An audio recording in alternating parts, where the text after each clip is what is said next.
त्र्यंबकेश्वर येथे साई भंडारा उत्साहात संपन्न झाला। बातमी त्र्यंबकेश्वर येथून। सालाबाद प्रमाणे येथील लक्ष्मीनारायण चौकामध्ये साई पालखीच्या आगमनाप्रित्यर्थ शिवसाई ग्रुपच्या वतीने साई भंडारा भक्तिपूर्ण वातावरणात संपन्न करण्यात आला। यावेळी साई प्रसाद घेण्यासाठी भाविकांनी मोठी गर्दी केली होती। पौष शुद्ध पौर्णिमानिमित्त येथून श्री क्षेत्र शिर्डी येथे गुरुपौर्णिमा उत्सवासाठी त्र्यंबकेश्वरहून पायी साई पालखी जात असते। गेले 13 वर्ष ही परंपरा सुरू आहे। यावर्षी 1 जानेवारी रोजी साई पालखीचे येथून प्रस्थान झाले होते। पालखी परत आल्यानंतर श्री साईबाबांचा वार असलेल्या पहिल्या गुरुवारी साई भंडारा केला जातो।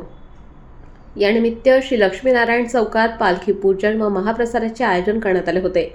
सायंकाळच्या सुमारास नगराध्यक्षा त्रिवेणी तुंगार सोनवणे, रवींद्र सोनवणे, नवनिर्वाचित नगरसेवक सनी उगल, अमोल कडलं, रंगनाथ जाधव, सूरज पाटील, प्रवीण शिरसाट, जयश्री उजे, ललिता झोले, यशवंत भोये आदींच्या हस्ते पालखी पूजन व श्री साईबाबांची आरती करण्यात आली।